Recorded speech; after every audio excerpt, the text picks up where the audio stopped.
Bonjour les amis, bienvenue sur ma chaîne des histoires du soir. Aujourd'hui je vais vous raconter l'histoire de Taram et le chaudron magique. Au pays de Prildin, le vieux fermier d'Alben vivait heureux. Jusqu'au jour où... Malheur à nous, Taram, connais-tu la nouvelle? Taram était son jeune commis.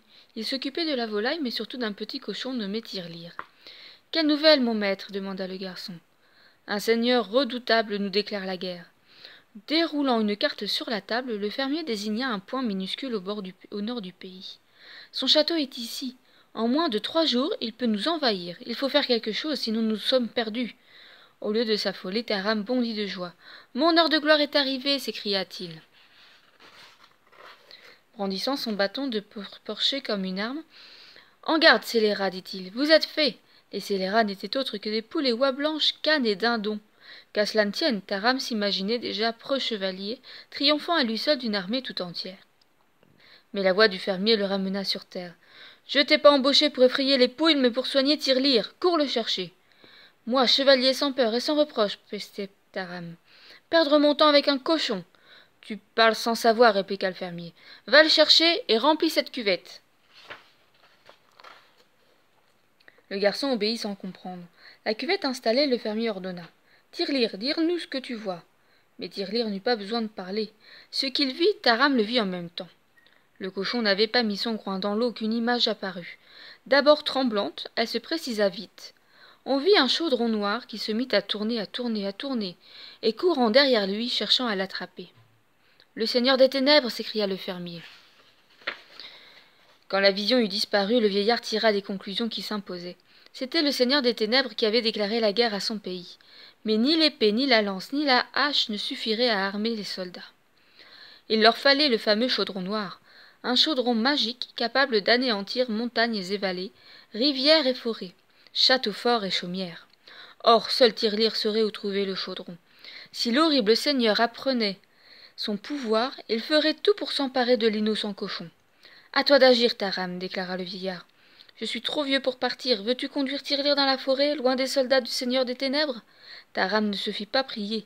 Il fit sur-le-champ ses adieux à son maître et se mit en chemin. Les deux compères marchaient depuis des heures, sous les grands arbres quand Taram déclara. « Faisons une petite sieste. » Hélas, il dormit trop longtemps. À son réveil, Tirelire n'était plus là. « Tirelire, où es-tu? Reviens, je t'en supplie !» Mais pas la moindre queue de tire-bouchon à l'horizon. Il lui fallait partir immédiatement à sa recherche. Mais auparavant, pour se redonner force et courage, il décida de manger un morceau. Des provisions que lui avait préparées le fermier, il tira une pomme, une belle pomme bien rouge. Soudain, comme il pouvait, il ouvrit la bouche pour la croquer, quelque chose de piquant, hurlant, gesticulant, s'abattit sur son dos. Sous la violence du choc, le fruit lui échappa. Immédiatement, la chose bondit dans l'herbe pour s'en emparer. C'était la plus étrange créature que le garçon eût jamais vue. Par sa petite taille, elle paraissait toute jeune, mais ses moustaches tombantes lui donnaient des allures de grand-père, et sa voix pointue était celle d'un enfant. Tirant sa révérence, elle déclara. « Je me présente, Gurki, pour vous servir. »« Enchanté, lui répondit Taram, un peu interloqué, mais rendez-moi ma pomme. »« Sûrement pas, car je suis pomnivore. »« Les pommes, je les dévore. »« Je les adore. » Et Gurki joignit le geste à la parole. Au même instant, des cris firent sursauter Taram. « Tirelire !» s'écria le garçon. « Je reconnais sa voix. » Et en effet, à peine eut-il couronné un buisson qu'il découvrit son cher cochon. Mais dans quelle situation? De toute la vitesse de ses petites pattes, le malheureux essayait d'échapper aux gigantesques griffes d'un monstre volant. « N'y allez pas, messire, n'y allez pas !» s'égosillait Gurki dans le dos du garçon. « Ce sont des oiseaux de malheur, des envoyés du diable. N'y allez pas !» Mais Taram n'écouta que son cœur. À l'instant même où le monstre enlevait son ami, il attrapa la queue du ravisseur. « Mon Dieu, qu'il est costaud !» gémit-il, se sentant emporté à son tour. Derrière lui, Gurki protestait de plus belle. « Pour l'amour du ciel, messire, lâchez-le !» Du pays des ténèbres, personne n'est revenu. Le pays des ténèbres. À ces mots, Taram se cramponna encore plus fort. Si Tirelire tombait aux mains du seigneur, Prildin serait détruit. Bientôt ses pieds quittèrent le sol et il fut emporté dans les airs. Malheureusement, le voyage aérien de Taram tourna court. Comme il frôlait un arbre plus haut que les autres, son pied s'accrocha dans les branches et il dut lâcher prise. « Pauvre de moi !» gémit-il en pensée. « Je suis perdu. mais les feuillages ralentissaient sa chute. Il atterrit indemne, et il se mit aussitôt à courir, loin devant lui, un sinistre château dressait ses ombres autour. Gurki ne l'avait pas trompé, c'était le château du Seigneur des Ténèbres. Mais les chauves-souris géantes avaient depuis longtemps franchi les murs d'enceinte. Pour Taram, qui n'avait que ses pieds et ses mains, la tâche était plus difficile. « Courage !» s'exhorta-t-il, en commençant son ascension. Pour se donner du cœur au ventre, il pensait à la joie du malheureux tirelire quand il se reverrait. Enfin, il atteignit le toit. Apercevant une lucarne, il rampa jusqu'à là et se mobilisa aussitôt. Des rires grossiers, des chants et des éclats de voix s'élevaient jusqu'à lui. Mais il ne voyait rien. Sans hésiter, il se glissa à l'intérieur et s'avança sur une poutre. Puis il sauta sur une autre encore, et parvint au perchoir idéal. Il vit une troupe de soldats en train de faire la fête. Mieux vaut célébrer la victoire avant la bataille, lança l'un d'eux en brandissant son verre. Comme tu dis, chuchota Taram, c'est plus sûr.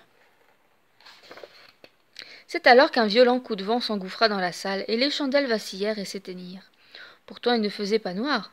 La chaude lumière des petites flammes avait fait place à la lueur provenant d'une porte qui venait de s'ouvrir dans le mur. Glacé, lugubre. Le sang de Taram se figea. Les soldats éméchés étaient encore moins braves. Plus un rire, plus un geste. Le Seigneur des Ténèbres se dressait devant eux. « Soldats !» lance-t-il de sa voix d'outre-tombe. « Aux armes, l'heure sanglante a sonné. Dans un instant, nous saurons où est caché le chaudron noir. » Pas une seconde à perdre. Sautant de poutre en poutre, Taram parvint bientôt à retrouver Tirelire. Le malheureux était aux prises avec un nain difforme qui prétendait lui faire avouer sous la menace la cachette du chaudron. Mais tout à coup, la voix sinistre retentit. Taram fut si surpris qu'il perdit l'équilibre et tomba. En le reconnaissant, Tirelire bondit de joie, mais la voix tempêta de plus belle.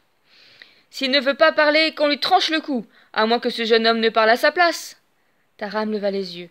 C'était à lui que s'adressait l'affreux seigneur.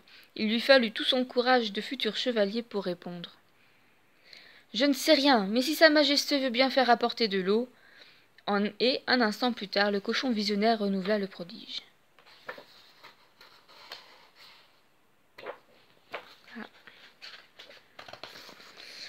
Approchez, majesté, lança alors Taram d'une voix engageante. Le secret du chaudron se trouve dans cette cuvette. Avide, le seigneur s'approcha sans méfiance. Plus près, majesté, plus près, susurra le garçon. Le seigneur se pencha pour mieux voir. Alors d'un coup de pied dans la cuvette, Taram fit jaillir l'eau sur l'horrible figure. Aussitôt le monstre se tordit de douleur. J'en étais sûr, triompha le garçon. L'eau de la vérité est un contact insupportable pour qui ne connaît le mensonge et cruauté. Excuse-moi, Tirelire, mais mes jambes courent plus vite que les tiennes. À ce mot, attrapant le cochon sous le ventre, il gravit le premier escalier qui s'ouvrait devant lui. Ils débouchèrent au sommet d'une tour. On a semé les gardes, souffla-t-il à la Tirelire. À cet instant, des dents lui happèrent le mollet. Ouille, ouille, ouille. C'était pas un chien comme il le crut d'abord, mais le nain tortionnaire plus vif que les soldats. Encore pardon, dit-il, et il précipita Tirelire par-dessus la muraille.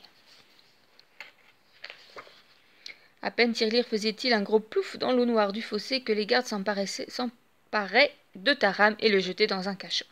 « Je ne verrai plus le jour, gémissait-il. Au même instant, une trappe s'entr'ouvrit dans le sol. Aussitôt, une boule lumineuse en jaillit, en même temps que s'élevait la plus douce, la plus jolie voix féminine que les garçons n'eût jamais entendue. « Je m'appelle Héloïse, déclara la princesse, qui venait d'apparaître à son tour. Le seigneur des ténèbres voudrait m'épouser, mais pas question. Alors il me tient prisonnière. » Taram compatit à son malheur et raconta ses aventures. « Nous devons nous enfuir, dit Héloïse pour conclure.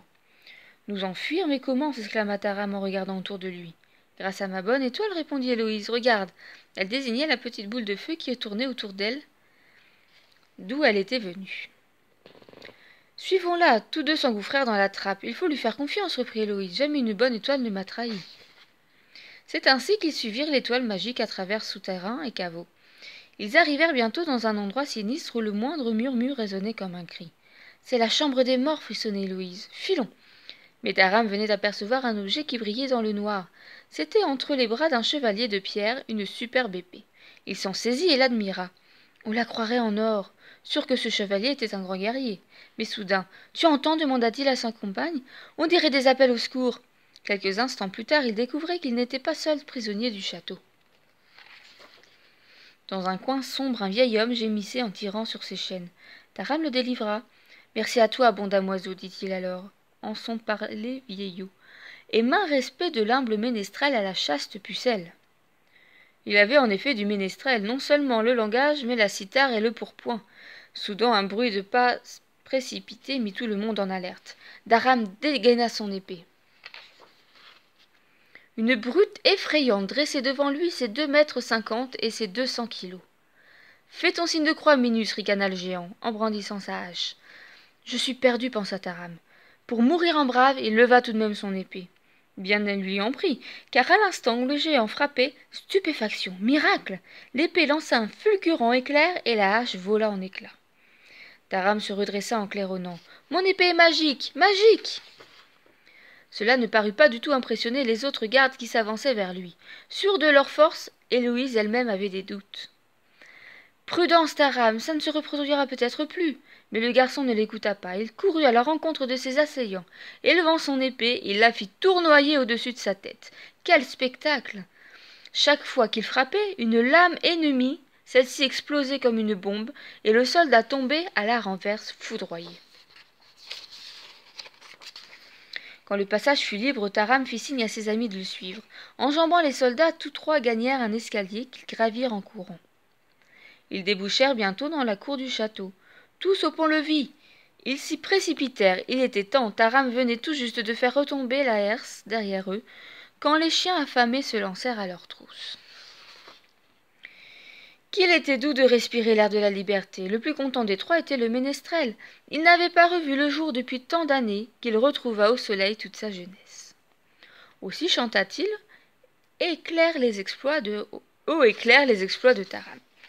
« Qu'en pensez-vous, princesse » demanda fièrement le garçon quand la chanson fut terminée. « Oh, moi, répondit-elle, pour le faire enrager. Je n'ai pas écouté. » « Mais, continua Héloïse, j'ai senti par ici comme une drôle d'odeur. » Elle montra un arbre. Tara tendit le nez. « C'est vrai que ça ne sent pas bon, reconnut-il. Mais cette odeur me rappelle quelque chose. » À peine avait-il dit ces mots qu'un craquement retentit. Un animal tomba au pied de l'arbre. « Gurki » s'exclama le garçon. « Pour vous servir, messire. » Et aussi, ajouta-t-il avec un grand sourire, « pour vous aider à retrouver votre cochon. » Tout le monde crut d'abord que Gurki voulait faire le malin. Comment un si petit animal pouvait-il les aider? Mais il montra à Taram une ouverture au milieu des racines de l'arbre, et le garçon le suivit intrigué. « Attendez-nous ici, conseilla-t-il à ses amis. Mais 2 minutes après, il les appelait du fond de la grotte. Bientôt l'étoile d'Héloïse éclairait un grand lac souterrain. « Et ce n'est pas tout, hurla Gurki. Tirelire a laissé ses empreintes dans le sable. »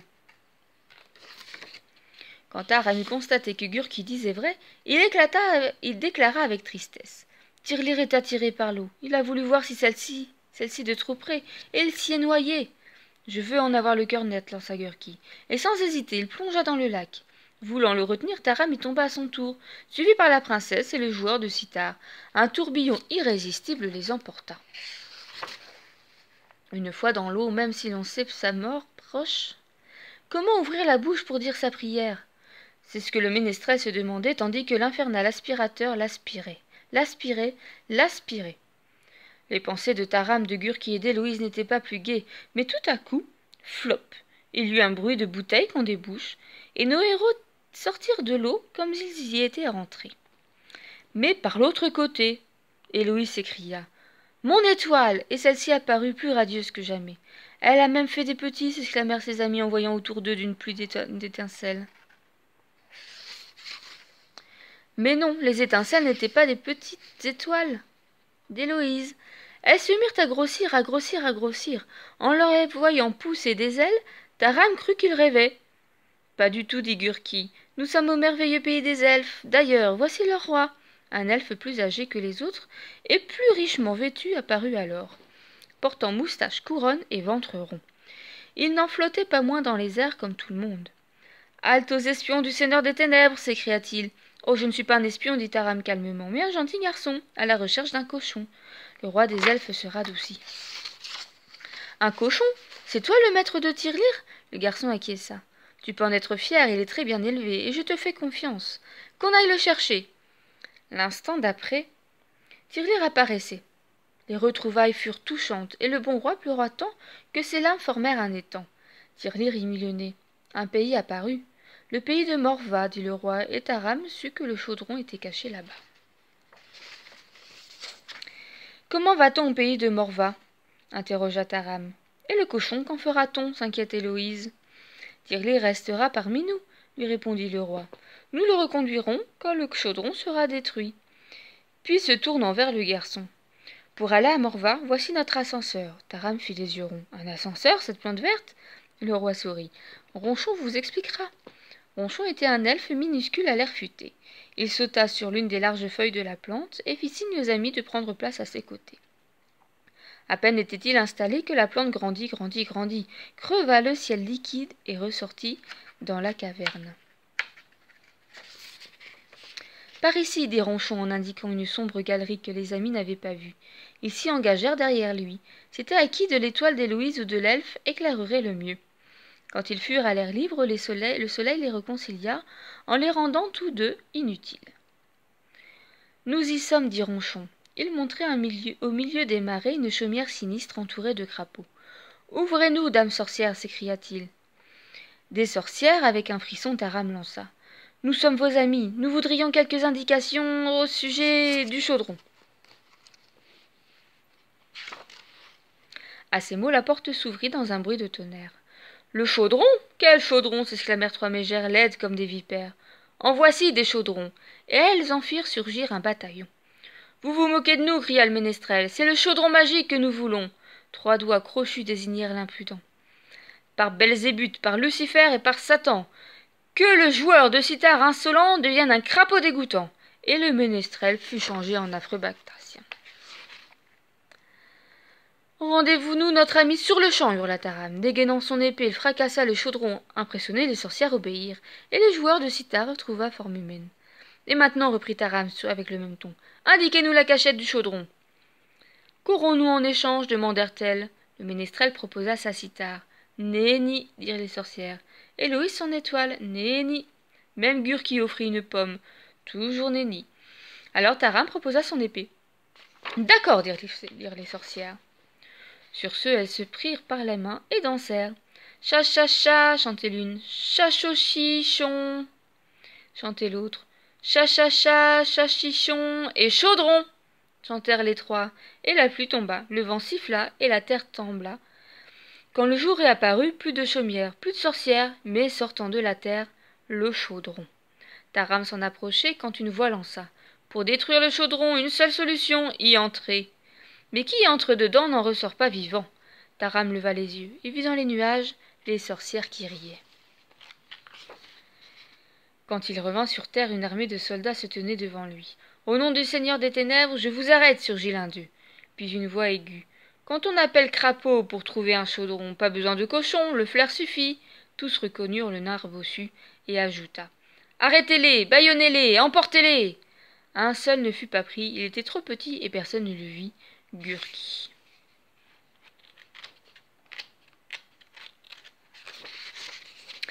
Comme elle est triste cette image. Nos trois amis enchaînés, et devant eux le Seigneur des Ténèbres, seul maître du chaudron. Par les feux de l'enfer, hurla-t-il, par le sang, par le fer, par le géant maudit, par le nain rabougri, par le serpent, le rat puant, le chat huant, par le pied beau, le bec de lièvre et l'œil de verre, par le dentier de ma grand-mère, chaudron magique, sors de la terre. Et le chaudron enfla, rugit, grinça et s'éleva. Lorsqu'il fut à 1 mètre du sol, les fumées en sortirent, épaisses, lourdes et fétides. Elles donnèrent aux captifs l'impression d'étouffer. À l'inverse, sous leur effet magique, les squelettes entassés dans la cour du château se ranimèrent. Ainsi s'accomplissait la volonté du terrible seigneur. En ressuscitant ses soldats morts, le chaudron lui rendait une armée immortelle. Taram repensait aux paroles du bon fermier d'Alben. Que jamais le chaudron ne tombe entre les mains de ce monstre, sinon tout est fini. Tout était donc fini, et le jeune garçon n'avait pas trop de sa fierté de chevalier pour retenir ses larmes. Près de lui, Héloïse sanglotait. Mais soudain, je sens une drôle d'odeur, murmura-t-elle en fronçant le nez. La drôle d'odeur, pardi, c'était Gurki. En moins de 2, il les eut délivrés, et tous les trois. Vite, au chaudron, cria Taram sans hésiter. Sauter dedans, même au prix de ma vie, c'est la seule solution. Mais comme il s'est lancé, Gurki le dépassa. Non, Gurki, pas toi, je t'en supplie. Trop tard, le petit animal s'était jeté dans le vide. Sur l'arche, Taram et ses amis pleuraient de désespoir. Une seule chose pouvait consoler les amis de Gurki. Les sorcières n'avaient pas menti, et le petit animal ne serait pas sacrifié pour rien. Le chaudron perdit d'un seul coup son pouvoir, et les squelettes ranimés s'effondrèrent aussitôt en poussière. Malédiction, hurla le seigneur des ténèbres. Alors le chaudron se mit à aspirer tout ce qui était autour, à commencer par lui. Quand le chaudron eut avalé l'affreux seigneur, il parut redoubler de fureur. Il rugissait comme un volcan vomissait de la lave, crachait de tous les côtés des torches enflammées. « Filons d'ici » cria Taram, entraînant ses amis en direction des douves. Il venait juste de sauter dans une barque quand le château prit feu. Il était temps, soupira Héloïse. « Regardez » s'écria le ménestrel. Tours et murailles, égaux et chauguettes et donjons, tout s'effondra comme un jouet de carton. Comme nos amis accostés à l'autre rive, des cris leur firent lever la tête. C'étaient les sorcières. « Qu'est-ce qu'on dit » demanda la première. « Qu'est-ce qu'on dit » répéta la seconde. « On dit merci » claironna la troisième. « Merci pour le chaudron » reprirent-elles en chœur. « Et maintenant, rendez-le-nous » Vous le rendre s'indigna Taram et Gurki. « Qu'en faites-vous ? D'abord, vous avez mon épée. »« La voici ton épée » clamèrent-elles. Mais ce que Taram voulait en échange du chaudron, c'était Gurki. Les sorcières s'esclaffèrent. « Il est mort, ton Gurki. Tu ne le reverras plus. »« Quoi » s'exclama alors le ménestrel. « Je croyais les sorcières plus fortes que la mort. Vous êtes des rigolotes. Vraiment, je suis déçu. » Des rigolotes. Les sorcières, vêtes de rage, prouvèrent aussitôt le contraire. Dans un bruit de tonnerre, le chaudron s'envola. À sa place, Gurki gisait par terre. « Il est mort » cria Taram en s'élançant vers lui. « Qui ça » lui rétorqua une voix pointue. Taram et ses amis se figèrent de stupeur. C'était Gurki qui venait de parler. À demi redressé, il bâillait comme après un bon somme. « Qui est mort » reprit-il. « Personne » lança Taram fou de joie. Et il prit le petit animal dans ses bras. « Même pas le seigneur des ténèbres ?»« Ah, lui, c'est différent » expliqua Héloïse. « Il a simplement regagné son pays. »« Son pays ? C'est loin d'ici, j'espère. »« Très loin, lui dit le ménestrel. Et ça s'appelle l'enfer. » Depuis longtemps rentré chez le fermier d'Alben, Tirelire se faisait du souci. Il demanda de l'eau, trempa son nez dedans. Il fut aussitôt rassuré. Ses amis sains et saufs rentraient à la ferme, et le ménestrel chantait. De tous les chevaliers d'hier et d'aujourd'hui, le meilleur à marier, devinez quoi, devinez qui? Taram! Il délivra son pays d'un seigneur de l'enfer, et pour charmant salaire épousa quoi? Épousa qui? Héloïse! Et voilà. C'est la fin de cette charmante histoire. J'espère qu'elle vous a plu. Je vous fais à tous de gros bisous. Je vous dis à très bientôt. Ne pensez à vous abonner si tout ça vous plaît. Comme ça, vous resterez à l'affût des nouveautés. À très bientôt. Au revoir.